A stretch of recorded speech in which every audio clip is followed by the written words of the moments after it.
30 जून 2026 को योगा का नेट का पेपर था। अब उसमें पैसेज के अलावा पेपर 2 में 90 क्वेश्चंस आते हैं। उन 90 में से मेरे को लगभग 70 के आसपास याद आ गए, तो उन 70 को तो अपन डिस्कस अभी कर लेंगे। फिर जब आंसर की आएगी तो दोबारा से एक बार सारे क्वेश्चंस को ऑप्शंस के साथ में फिर से देखेंगे। तो तीसरा प्रश्न आया था, श्रीमद् भगवद गीता के अनुसार आहार के लक्षणों को क्रमबद्ध करें। अब ये 3 श्लोकों से संबंधित है। त्रिविध आहार के 3 श्लोक हैं। सात्विक आहार 17.8, राजसिक आहार 17.9 और तामसिक आहार 17.10।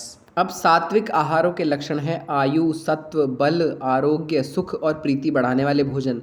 ऐसे भोजन जो रसयुक्त हैं, स्निग्ध यानी चिकने हैं, स्थिर रहने वाले हैं और हृदय को प्रिय हैं, ऐसे भोजन सात्विक आहार की कैटेगरी में आते हैं।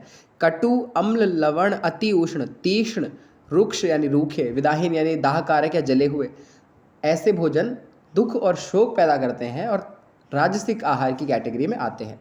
अब तीसरे टाइप के भोजन है तामसिक आहार। तो यातयाम, गतरस, पूति, पर्युषित, उच्छिष्ट, अमेध्य, ऐसे भोजन क्या है, तामसिक आहारों की श्रेणी में आते हैं।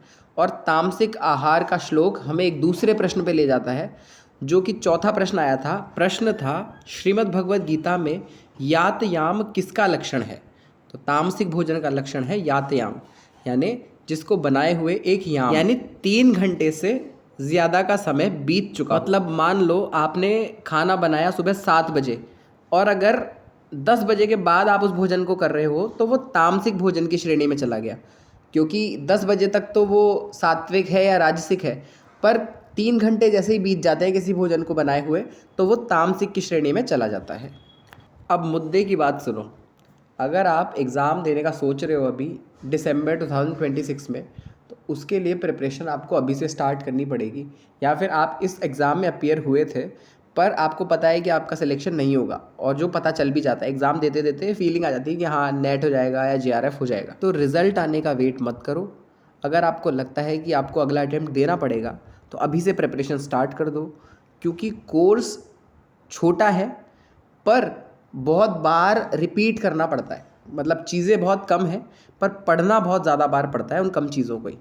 और अगर आप चाहते हो कि एक सिस्टमैटिक कोर्स हो आपके पास, जिससे कोर्स का आपको सिर पैर पता चले कि कहाँ से क्वेश्चंस आते हैं और जो प्रीवियस ईयर क्वेश्चंस पे बेस्ड हो, तो आप मुझे कांटेक्ट कर सकते हो। मेरा नाम पीयूष शर्मा है, मैं मास्टर्स में गोल्ड मेडलिस्ट हूँ। और अगर आपको लगता है कि आपकी प्रिपरेशन तो बहुत अच्छी होती है पर एग्ज़ाम के उस लूप में फंस गए हो जहाँ पे नेट हो गया पर JRF नहीं हुआ, या फिर कभी PhD हो गया नेट नहीं हो रहा, तो उसके लिए हम एक स्ट्रैटेजी कॉल रख सकते हैं जिसमें आपको काफ़ी क्लैरिटी मिलेगी और मेरी तरफ से भी मैं आपकी बहुत हेल्प कर सकता हूँ, क्योंकि मेरे पास हैंड रिटन नोट्स हैं। लास्ट मोमेंट के लिए PYQs पे बेस्ड बहुत सारे 1 लाइनर्स हैं जिनको आपको एक बार देख के जाना होता है। कंपैरेटिव स्टडी के नोट्स हैं कि कौन से ग्रंथ में किस अभ्यास के क्या लाभ बताए गए हैं, या कौन सी सावधानी या कौन सा प्रयोग विशेष है। तो ऐसी छोटी छोटी चीज़ों से क्वेश्चंस आते हैं और उसको प्रूव करने के लिए हमारे पास प्रीवियस ईयर क्वेश्चंस भी हैं। मैं ये गारंटी दे सकता हूँ कि अगर आपने एक बार वो पूरा किया तो एक भी प्रीवियस ईयर क्वेश्चन ऐसा नहीं रह जाएगा जो आपसे सॉल्व नहीं हो सकता है। और अगर किसी ने प्रीवियस ईयर क्वेश्चंस बहुत अच्छे से कर रखे हैं तो उसको JRF क्लियर करने से, नेट क्लियर करने से, मतलब जो भी वो एक्सपेक्टेड रिजल्ट चाहता है वो हासिल करने से कोई नहीं रोक सकता।